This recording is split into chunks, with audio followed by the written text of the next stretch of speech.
Hi, everyone. Thank you for joining me today. Today, we're going to take a look at how to speak confidently in meetings, what to say, and what to avoid. If you ever freeze up in meetings or you struggle to find the right words, you worry about sounding unsure or unprofessional, you're not alone. We've all been there, we've all done it, especially if English is not your first language. You can probably do this quite easily in your own language if you're very accustomed to speaking confidently in meetings. But if you have a second language or a third language on top of it, then you need a little bit of practice. So what we're going to do today is we're going to go through different situations in different meetings and how you can enter the conversation, how you can speak up, how you can say what you need to say in a polite and confident and professional way. Towards the end of the video, I will go through some extra tips, so please make sure you watch through to the end because I've got some good tips there. And again, as with almost all my videos, I will go through and I will make a PDF download of all the comments and all the tips that I've given you here. You can go through to the comments of the video and you can download the PDF and print it out and use it in your day-to-day. Okay, so for those of you who don't know me, I'm Melissa B. Duarte. I'm the author of the Global Business English Mastery Series, and I also run masterclasses in business English coming in August 2025. Anyways, enough about me. Let's jump right in.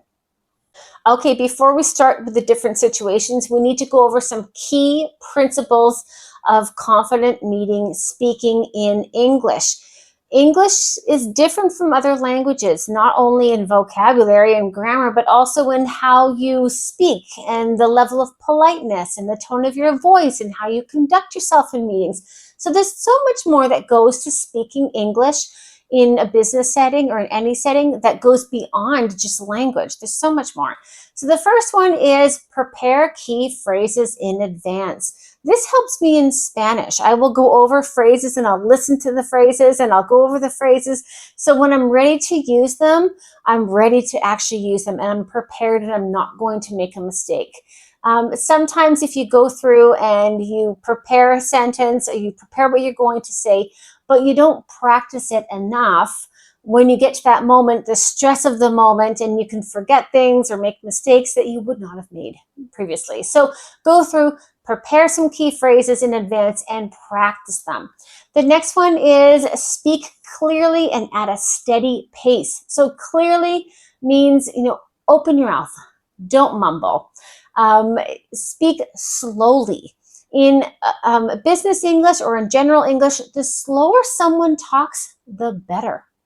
I know as you become upper intermediate or advanced in English, you're very fluent. You want to speak really quickly and you want to say everything you want to say really quickly. But did you hear that? Did you understand that? Did you like that? No, I didn't even sound professional.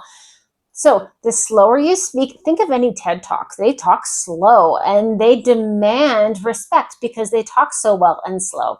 So speak clearly, which means speak slow and speak at a steady pace. So as you get excited about something or passionate about something or frustrated with something, try to keep your pace the same. So not speeding up in your conversation and then slowing down. Try to keep it steady. That's good. Another one is really use polite language. Assertive language is completely fine, but it has to be polite. You can't say that is a bad idea. You can say we're going in a different direction. So you want to make sure you're speaking in a polite way. Assertive is great. That's the whole point of meetings, to say what you want and what you don't want, but you have to be polite. The next is to maintain eye contact. So if it's a person-to-person meeting, you have to maintain eye contact. I mean, not to the point where you make the person feel uncomfortable, because that can, blink and look away a little bit here and there. But if you don't look someone in the eye in in-person conversations or in-person meetings, it's very impolite and people won't really trust you. They'll think you're thinking about something else or you're not interested or they can't trust you. Now, when it's an online meeting, this is a little bit tricky. So right now I'm staring at my camera. that's fine. I'm staring at my camera. But if I had a student with me on my screen, I'd be staring at my student. And so my student's face would be in the left side of my screen. So I'd be staring at my student's face. I'm not going to stare at a dot on my computer. So this is fine. When it comes to a video call, look at the person, like their face, not the dot. It's a little strange. So that's acceptable. You don't have to actually look at the camera during these online meetings. You can look at the person and that's fine. And everyone understands that you're looking at them. You're not looking anywhere else. You're looking at their face, not a dot on your computer. So that's important. Another one would be to use a tone and pauses to show confidence. Again, this is about speaking slower. So if you want to talk about, your concerns for the next quarter, you can say, I have some concerns for the next quarter. And there's a lot of pauses in there. And my tone is quite low because this is a serious topic and I'm concerned about it. I have some concerns about next quarter. That was fast. That was high. There's no pauses. It shows no importance. So in English, you want to lower your tone a little bit, add some dramatic pauses, and that does show to people that what you're saying is important. They need to sit up and listen. Okay, next up is don'ts. So don't apologize unnecessarily. You don't have to say, sorry, just one thing. Sorry, can I add in? Sorry, can I say something? Sorry, can you repeat that? I mean, I'm a Canadian and Canadians are famous for saying sorry. We say it all the time and we overly do it. So this is kind of counter to my nature and my culture. However, in business English, you don't want to say any negative words. You don't want to say problem. We've had a problem. No, we've had an issue. So you want to avoid any type of negative word, and sorry is a negative word. So don't say sorry, just one thing. Just say just one thing. And don't say sorry, thanks for waiting. Thanks for waiting. Or sorry, can I add something? No. Can I add something? Just take out sorry, you don't need in a professional environment. The next one is you want to avoid speaking too quickly or too fast. I'm guilty of this. I get very excited and passionate about what I'm talking about. And sometimes I do speak too quickly and too fast. And it makes people a little stressed out to keep up with me. So I have to make myself aware of the speed in which I'm speaking, especially if I'm speaking with global teams, people whose English is not their first language. The slower you speak, the more professional you sound. The slower you speak, the more people will listen to you. The slower you speak, the lower the tone of your voice. And the lower the tone of your voice, you sound a lot more professional. As opposed to speaking really quickly, you don't sound very professional. Lower your voice, speak slower, you sound more professional. So that's a good trick. And again, if English is not your first language, the slower you speak, the more time you have is to formulate that grammatical structure of the sentence you're going to say. Remember the words you want to bring in. The next one is avoid using fillers like or or I think or maybe. I mean, I use these all the time. I've probably said maybe 5 times already in this video. I do use However, I'm speaking here with you for probably 20 minutes or 15 minutes. So, and I have my notes prepared on what I want to say to you, but I'm not reading a script. So a lot of what I'm saying is I'm pulling it out of the air. And that does happen. You have to think and formulate what you're going to say. You have to think of examples. You have bullet points in your head of what you want to say, but sometimes you have to go, and think about what you're going to say. So it's okay. Don't overdo it. If you're saying, 3 times in a sentence, we need, to review the, forecasts for, the next year. That's not good. We need to review the forecast for next year. That was okay. I used it once. It's okay. Don't use it again in the next sentence.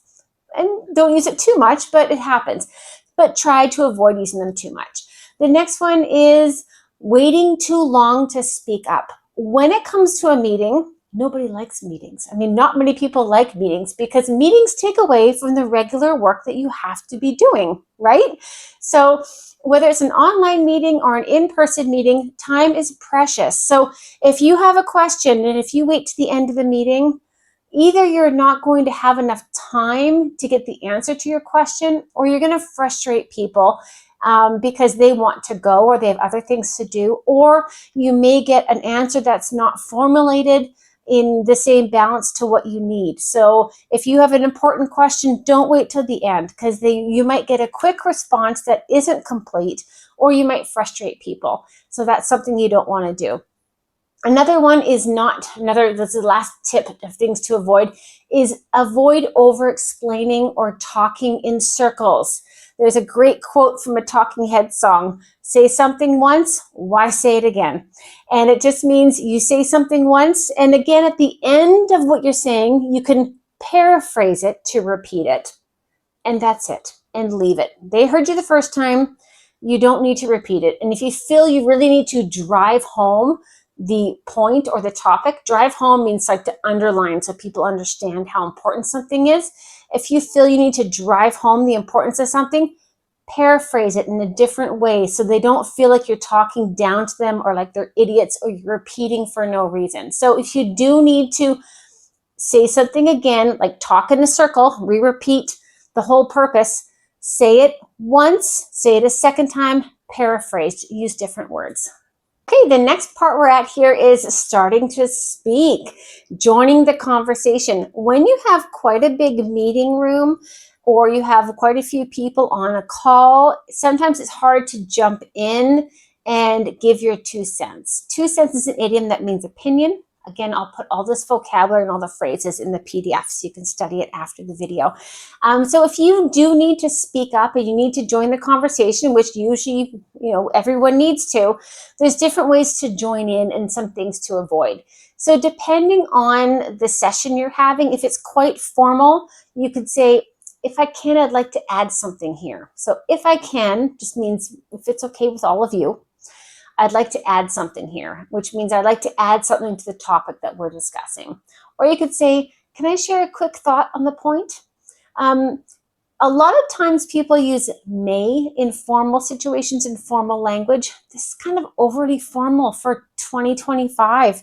We don't say may so much. This is not necessary. So you can be very, very formal, very, very polite and say can or could. You don't have to use may. So can I share a quick thought on that point? Again, you're asking them. Of course, they're going to say yes. But it just means I appreciate your time and I appreciate what you're discussing. Or excuse me, can I jump in for a moment? And excuse me just means if there's a lot of people. I wouldn't say excuse me if it's a group of 5 or less people. It's a little strange. Just say, can I share a quick thought on the point?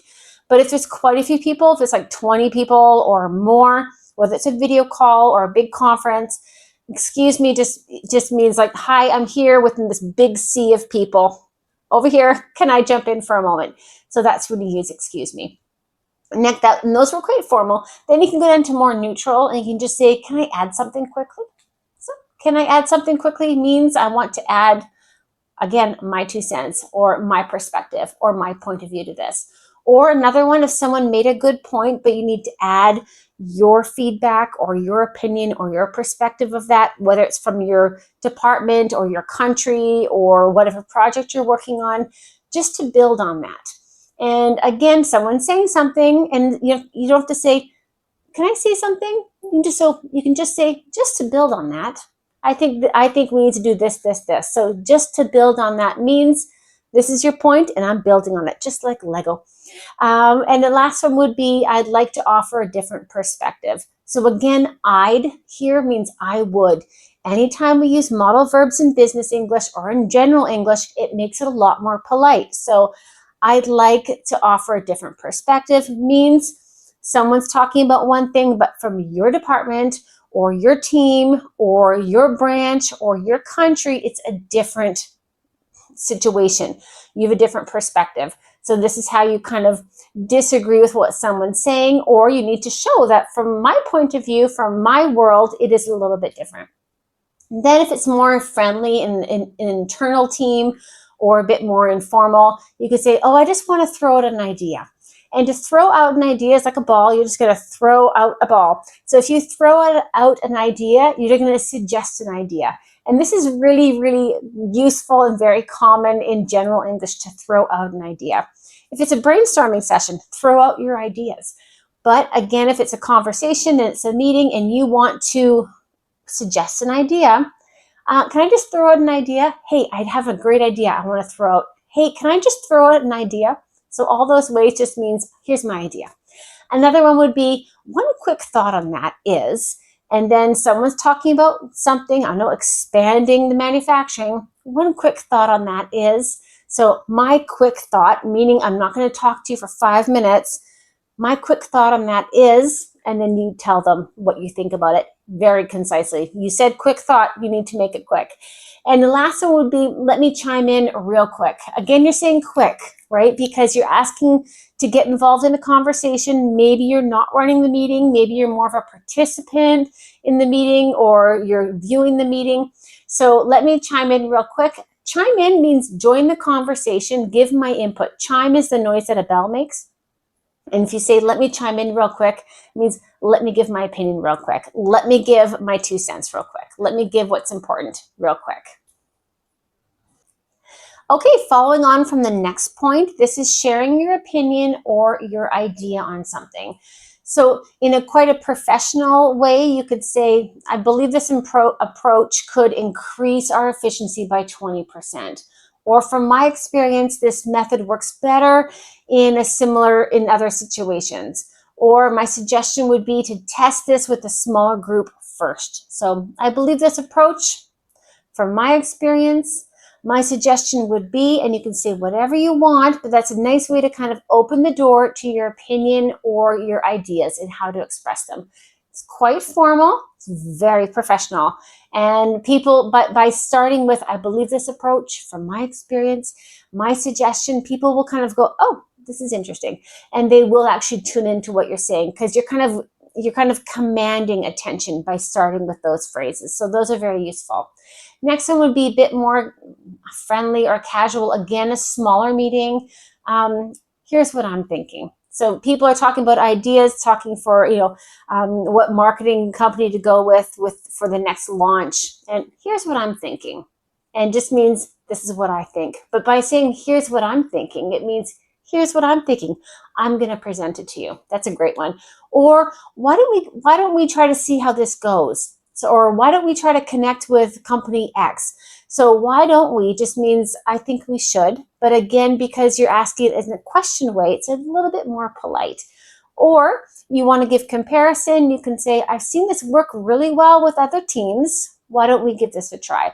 Or I've seen this fail or be quite difficult in this market. Maybe we should avoid this. So this is quite friendly and casual, but you're saying that you're aware of the situation, you're aware of the way they want to go, and you kind of want to give your either support of it, or you want to say, I don't support it, and this is why. Some great language that shows confidence would be, I recommend, let's consider. It would be helpful to, we might want to look at.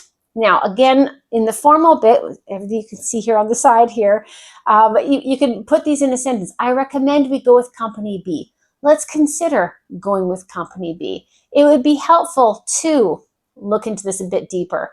We might want to look at outsourcing this. So this is a way, all of these 4 I've listed here, these are ways that you can kind of give your input, give your opinion, give your ideas in a way that just by starting the sentence with this makes people sit up in their chairs and listen to you. You really want to avoid phrases that say, oh, maybe we could do this, or I was just thinking we could do this, or this is probably wrong, but why don't we do this?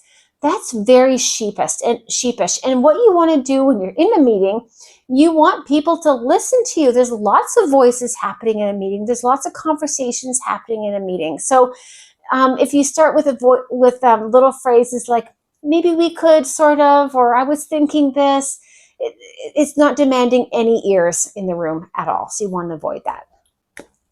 Okay, next one is interrupting politely. I mean, we all know interrupting is not polite, but sometimes you have to go, you have to take a call. Sometimes people are talking about something that's completely wrong, or they have the wrong idea about something. So you do have to interrupt. Otherwise, this is not a successful, efficient meeting. So you need to know how to interrupt politely. So a formal way of saying it is, I'm sorry to interrupt, but I need to add something. So I'm sorry to interrupt. You're acknowledging you're interrupting the conversation. Two people are talking and you're apologizing, and you should apologize here because interrupting is rude. But I need to add something, saying you're having this conversation, but you're missing a key piece of information, which I'm going to give to you. Another one would be, could I just make a quick point here? Which means people are talking and you're not involved in the conversation, but you need to give your opinion or the information you have. So if I could just make a quick point here. And so again, you're using that word quick, and it means people appreciate that you're saying quick. You're just going to enter that conversation quickly and leave, and they appreciate that. Another one would be, before we move on, can I briefly respond to this? And this is quite formal, but before we move on, so they've in the meeting, you've discussed a certain topic. Okay, on to the next one, on to the next topic, on to the next slide, on to the next point in the agenda. Before we move on, can I briefly respond to this? May I briefly respond to this?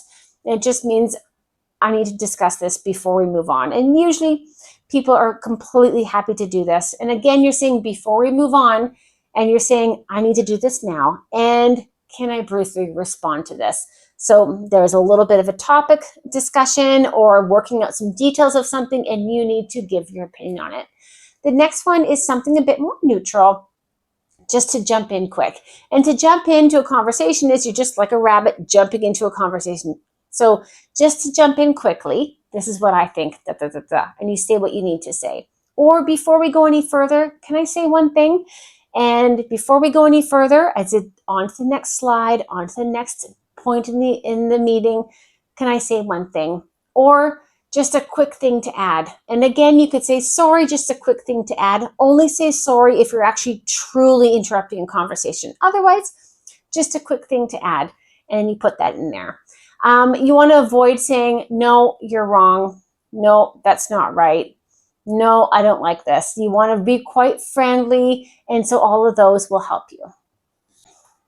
Okay, now we're going to agreeing. So this is a great part of any kind of meeting, when you want to agree with someone. Someone's saying something, you said, yes, what he said, I'm on board. On board means you agree with them 100%. Or yes, this is a great way. So instead of just saying yes, there's a lot of different ways you can agree professionally. So a formal way would be, I completely agree with your assessment of the situation, or I completely agree with your point of view, or that's an excellent point, I fully support this direction, or that's an excellent point, I fully support you in your thought on this. So these are formal ways of saying I 100% agree. They're both very enthusiastic, but also very formal and professional. Next would be a little bit more neutral, and you can say, this makes a lot of sense. And if you say something makes a lot of sense, it means it's logical to me and I get it. Or, good point, I haven't thought of it that way. So when someone offers a suggestion or an idea or a point of view you've never considered, good point, I haven't thought of it that way, meaning I've never considered it. And good point means what you said is very relevant and I agree with it. Another one would be a bit more friendly. You can say, I totally agree with you there. Or, yes, that's exactly what I was thinking as well. And those are great. Some really good phrases here would be, exactly, you nailed it, a bit more informal. I couldn't agree more. This is fantastic. To say I couldn't agree more means I agree 110%. And this could be used in formal, in neutral, and informal. In all those situations, I couldn't agree more means 100% and more, I'm on board. Or that's completely in line with what I was thinking, or that's in line with my thoughts. Again, this is quite formal, but you're saying it's in line with what I'm thinking or with my thoughts. You're very connecting it to the way you're thinking and your point of view. So it's very professional also. Okay, on to the big one, and the big one is disagreeing respectfully. This is one of the most difficult things to have to say. When you want to speak up in a meeting, and you're speaking up not because you're supporting, not because you're adding information, but you're speaking up because you disagree, this can be the most uncomfortable. So having some different phrases you can use in different settings is going to be very helpful for you. So the first one is, if it's quite formal, you can say, I see your point, but I suggest a different approach. And then you give their approach. So by saying I see your point means I heard you, I respect what you've said, I understand where you're coming from, but I'd like to suggest a different approach, a different way of doing things. It's a great way to say, what you said is totally valid. Here's my point of view. Another one is, with respect, I have a slightly different perspective. Now, when you say with respect, it almost sounds sarcastic. So be careful with this one. But again, it's formal, but you say with respect means I respect your point of view, but I have a slightly different perspective. It kind of means I think you're wrong. So this is quite firm. Even though you're saying with respect, it kind of means it's a little sarcastic. It will come across as I think you're wrong. I have a different perspective. If someone's completely wrong, use this. It's perfect. But if you want to be a little bit more tactful and polite, then I see your point, but I'd suggest a different approach. It's a little bit better.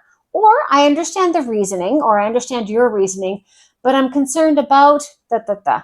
So if someone has an idea, or they throw out a suggestion or a plan, and you can say, I understand your reasoning, and reasoning means the reason behind what they're formulating or the thought behind their decision, but I'm concerned about, and then you list your concerns, and people appreciate that.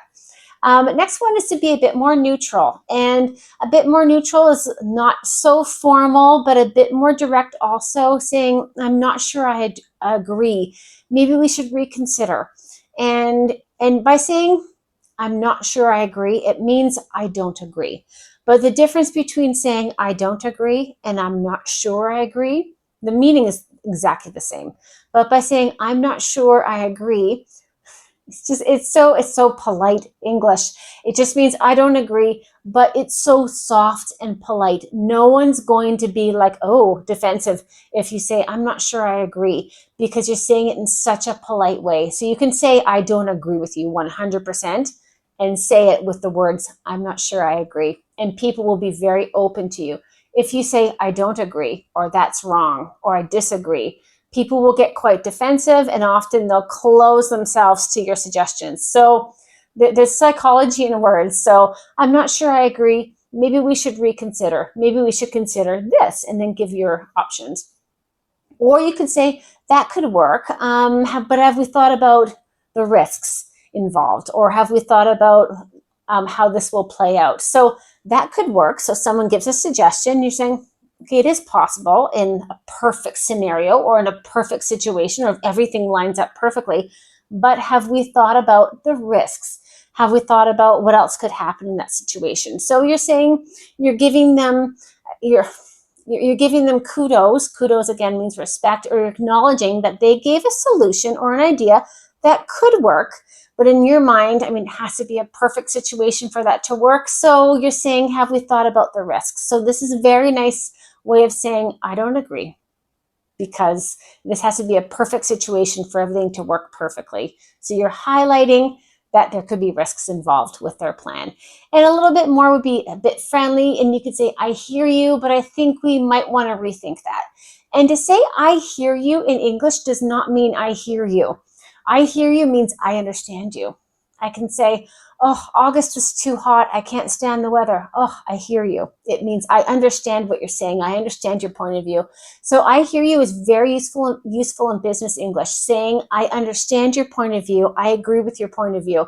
So I hear you, but again, this comparison here, I think we might want to rethink that. So I hear you, meaning I hear some parts of what you said I agree with, but you're going to list the different areas that you maybe want to rethink or offer your idea. And you could also say, I've got a different take on this. And a take means an opinion. What's your take on pineapple on pizza? It means, what's your opinion on pineapple on pizza? So I've got a different take on this. Here's what we've tried. instead, or here's what I think we should try instead. So I have a different take. I've got a different take means I have a different perspective, different opinion. I don't agree with you. But again, you're not saying I don't agree. I have a different take on this, and it's great. Okay, when it comes to meetings, often you need to speak up because you don't understand something. You need to ask a question. I did an entire lesson on video calls, and a lot of it talks about how to say, please repeat, or I don't understand you. I did another video on just completely don't understand. So take a look at those two videos. Actually, I'll put them at the end of this video so you can find them. And it gives you lots of vocabulary to say, I don't understand, or please repeat. Both of those videos are full of content and phrases you can use for that. This is a bit different. This is when you need to ask a question, but you don't want to sound insecure. You don't want to come across as incapable. So if someone's talking about a deadline and you don't remember the deadline, or someone's talking about details of the contract and you don't remember those details, you need to ask the question because you need to be present and effective and relevant in the meeting, but you don't want to sound like an idiot, or you don't want to sound like you didn't prepare for the meeting. There's ways to ask questions without kind of lowering your perception or how people perceive you professionally.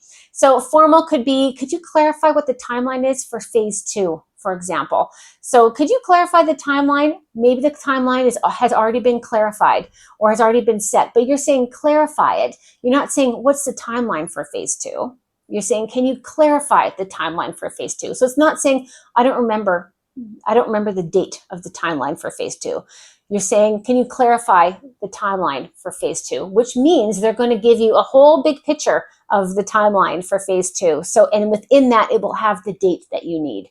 So a little bit of trickery there with your words to say, I forgot the date. No, could you clarify that? And they'll give you more details, thinking that you're asking for more details. And when they give you more details, you'll get your answer.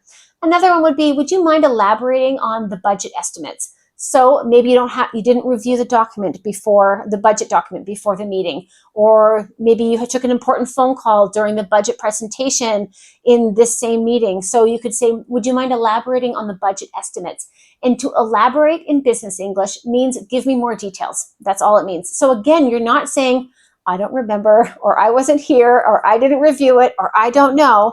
You're saying, can you elaborate on the budget estimate? So instead of giving you, boom, there's a budget estimate for Q4, no, they'll give you the different budget for different areas.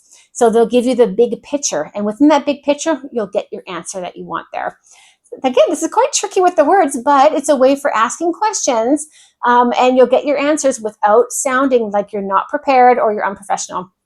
Next one's a bit more neutral. Just to be clear, are we aiming for next Friday? So if people are talking about launching a new project, and you think they're saying Friday, but there's so many different people speaking, there's so much happening in the conversation. Maybe it's an online meeting and the audio is dropping in and out. Just to be clear, are we aiming for next Friday? And of course, you heard Friday at some point in the conversation, right? You wouldn't have said Friday if Friday wasn't there. So someone would reply to, oh, no, we're actually aiming for the following Friday, not next Friday. Next Friday, we want to have ABC finalized, and then we'll launch next Friday. So just by saying, just to be clear, are we aiming for next Friday? They're going to give you, the big picture, and you'll get your answer within that. This is so useful. Next one would be, can you explain what the next step would be?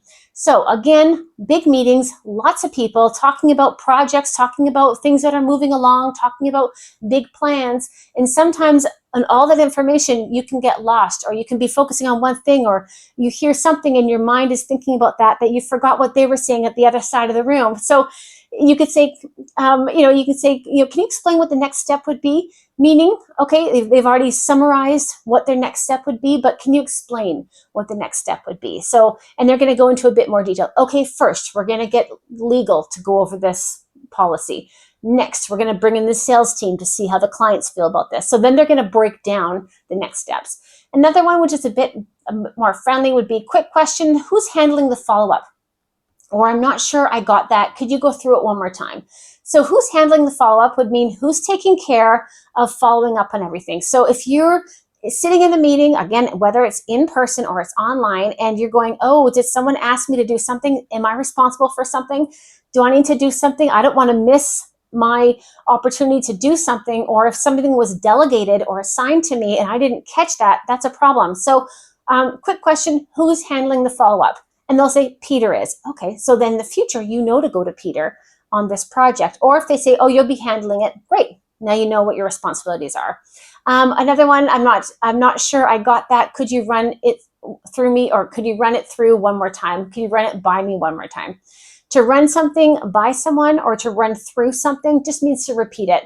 And again, you just want it, what the person will do here is they'll just repeat everything they've just said. They'll probably give it to you in bullet points. And bullet points are a lot more digestible than a long speech. So again, bullet points, and they'll give it to you very quickly and in a concise way. Okay, whether you love it or you hate it, it does come sometimes where you need to present in a meeting. So when you're presenting in a meeting, you want to open with strong and clear opening. So thanks everyone.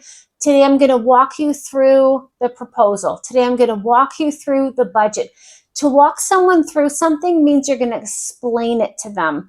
And you're going to explain them as if you're holding someone's hand and showing them around a new house. You're going to walk someone through a proposal or a budget or a plan. Or here's the overview of what I'll be covering today. So an overview just means big picture of what I'll be covering today. So people like knowing what they're going to sit and listen to. So when you're presenting in a meeting, start with this strong, clear opening. Give them the timeline, tell them about the key deliverables you'll talk about, the risks of the next step, whatever it is, tell them what you're going to be covering. Just bullet points, that's all they need. So at least they know, oh, that's important. I'll definitely listen to part 2. Or at least they know how long it's going to be or what's going to be covered. This is very important. Another one would be with transition. So you're presenting, you're going to say, hi, everyone. Thanks for joining me today. Let me walk you through the proposal. And you're going to talk a little bit about it. You're going to talk about the first stage of it. Then you're going to have some transitions. And transitions we also call in business English signposts. Just like a post in the street with a sign that says stop, yield, left, turn right, one way, no entry, enter the highway. These signposts tell you what's next, what's ahead. So signposts in business English and in presentations are, now we're going to look at, to sum up, we'll do this. One thing to highlight here is this. So when we say, now let's look at, just means we're done that topic. Now let's look at this topic. Or to sum up means I'm finishing this topic. Or one thing to highlight here is, and when people hear highlight, I mean a lot of people in presentations, in big meetings, they're quite passive listeners. So when you say the word highlight, oh, okay, this is important. They're all going to look up from their phones or look up from their notebooks or get back on track and really engage. So when you use the word highlight, people will listen to you. And it's a signpost for them that they need to listen to you. And then when you're presenting, after you're done, you could say, you know, here's a little summary and then sum up the key points, or I'm happy to take any questions. Looking forward to your feedback. All these are pretty standard. Or in a nutshell. In a nutshell is an idiom that means like a nutshell, like a walnut nutshell is very small. So it's a lot of stuff in a small package. So in a nutshell is a great way to say, to summarize, or in conclusion. Okay, next one is handling tech issues. And again, I do have a full video on video calls and online meetings. It's a big masterclass on that. I will link to it at the end of this video. But if you do have technical issues, if your meeting is 100% online, or you're sitting around the office or sitting around a boardroom desk with multiple people and some people are coming in virtually to the meeting, technical issues do happen. So you don't want to say, you know, Peter, you're on mute.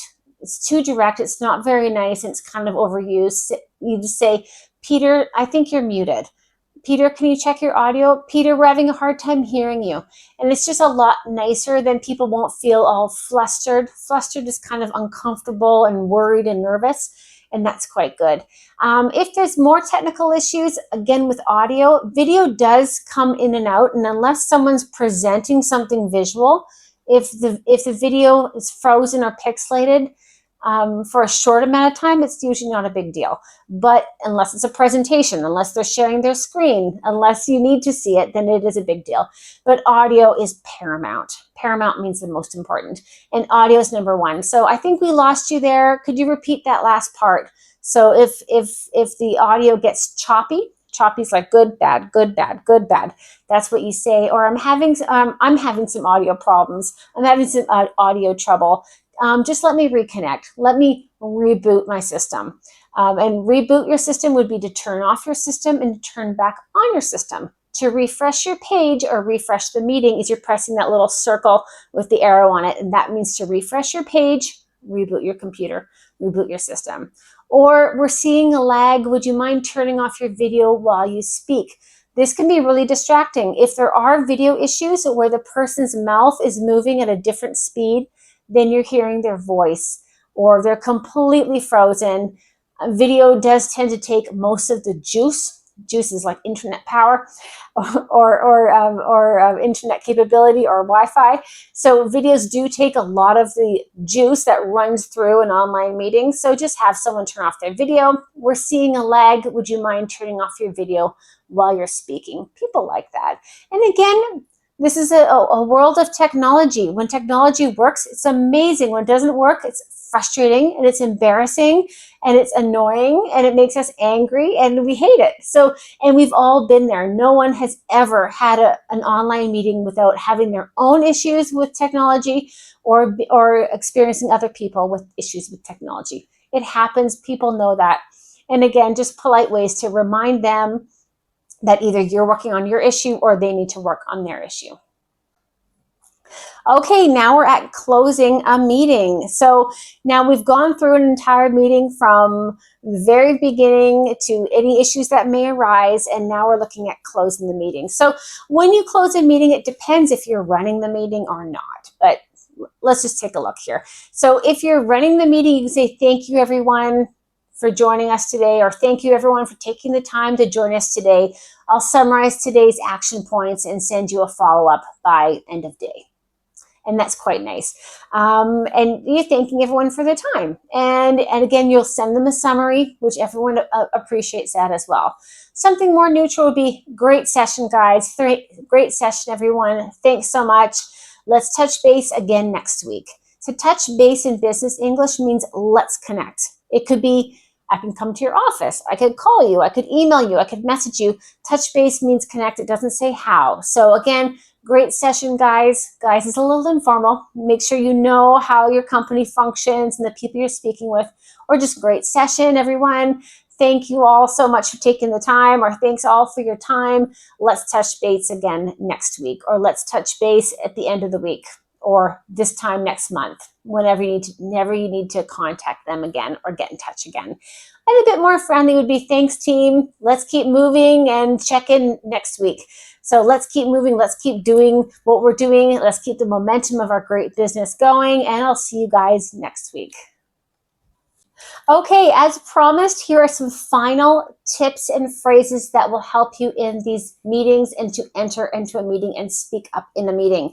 Okay, the first one are some final phrases that can show confidence. Now, when you're working with online people, when you're working with global teams, when you're working with meetings online, I think your best friend, if English is your second language or you're new to business, is a Post-it note. Write these phrases on a Post-it note, stick them to the top of your computer near your camera, and then you have a visual prompt you can read from. No one can tell you're reading. And then put it next to your camera. So you have these little tips and these phrases ready. You're not going to be looking down anywhere. You can just read it off. Like if I look at my computer right there, and if I put this Post-it note next to my camera, I can say, here's what I suggest next. You couldn't tell I was reading. I was reading. I had this right next to my camera on my computer. So this is a really useful tip. Use Post-it notes. I think they're great if you're having meetings online. You can't use that in person meetings. That would be strange. So if you're meeting a lot in person and you're concerned about presenting yourself and getting involved and speaking up in in-person meetings, you need to practice a lot more. Anyway, so let's go to some phrases that really show confidence. First one is, here's what I suggest. So you want to give your suggestion, you want to give your opinion, here's what I suggest. Or let me explain. So this isn't the best route for us, I don't think. Or from my perspective, it's a little bit different. Let me explain. Or we're on the right track. We're on the right track. I did a whole lesson also, a whole other video on YouTube about phrases in English with track, because we think of a business like a train going toward like going towards its destination. And so on track is really powerful. It just means we're moving at a great speed, very efficiently towards the station, towards a destination. So we're on track. Just means, hey, this meeting's great. Everyone's on the same page. We all agree. Things are progressing well. This was a very effective and efficient meeting. Or again, another one would be this matters because. So I really think we should consider this. And then you're going to say this matters because. This matters means this is important because, and then you're going to tell them why. Or let's move forward with this. And to move forward with something means someone presented an idea, you talked about a plan, you talked about new development, new policies, new procedures. Let's move forward with this, meaning this is good. Let's work with it. Let's expand this. It's very good. So there you go. Okay, so my final tips for speaking confidently and entering yourself into a conversation and speaking up in meetings, whether they're virtual meetings or in-person meetings. Prepare key phrases. Again, if it's a virtual meeting, use your Post-it note. They work amazingly. If not, prepare and practice and practice. And I would even go into your phone and say these phrases into Google and then listen back to it. Like train your ear. So it's not only your eyes that have actually prepared for it, but writing things down, reading things, listening to things, all that's going to help really lock in these phrases. Another one, use pauses to sound calm and in control. If you're a little bit nervous, there's a tendency to up your voice, the tone of your voice, and also to speed up and speak quickly. Well, you don't want to do that because it's never going to come across as professional or as capable. So you want to use pauses and sound calm and in control. Remember, be slow, take pauses, and keep your tone a little bit lower. Stay very polite when you're disagreeing. So if someone says something and you think, oh, that is the stupidest idea I heard this week, you can't say that, even though you're thinking it. And you can say, I hear where you're coming from, but I'd like to suggest this. And make sure you have polite ways to say you disagree. And again, avoid softening your language too much. Don't overly apologize. Don't say, sorry, can I say, sorry, can I cut in? Sorry, would you mind if I? No, just say, can I cut in? I'd like to say, can I add to that? Instead of saying sorry, you don't need to apologize. You don't need to apologize unless you really are interrupting someone. Otherwise, you don't need to. Again, practice your tone, not just the words. Sometimes students from different countries, I've had students who their pronunciation is fantastic, their presentation skills are fantastic, their usage of English is fantastic. Like they create grammatically structured sentences, they're using advanced vocabulary. However, the tone is a little off. One thing, if you notice English people, as we speak, we truly do sing and go up and down when we speak. So having intonation, not speaking everything at one level and one tone, that can be very boring for people. My English was perfect. That was horrible for you, right? So you want to go, you want to take those pauses, not saying everything at one tone. You want to go up and down. Listen to people speaking, listen to presentations, and try to practice. Try to copy their intonation. And for the person who's listening to you, it does make it a lot easier for them to understand where you're coming from. And that's it. Those are all the points I have. Oh, one more important one. Don't wait to be perfect in your English until you jump in. You're hired for a position, you're hired for a job because you're good at what you do. The fact that you're learning English or you're improving your English and you're working in global teams is incredible. And you're probably more educated than most people in the room because you are learning a second or third language. So you don't have to be perfect, but you have to be speaking in a way that's polite, that commands attention, and that people can understand where you're coming from. Okay, that's it. Thank you so much for watching my video on speaking up in meetings. I hope you found a lot of useful tips here. Again, once this video gets done and uploaded, I will enter in the comments a PDF link. You can go through, download the PDF. It's going to be a big PDF because this was a really big masterclass. And you can download that and highlight everything and work through it and use some of these tips that you find useful. If you did find this video useful, I encourage you to please like and subscribe to my channel. I'm new to YouTube and I'm just growing, and I appreciate your support. It helps me so much. Thank you so much and have a great day.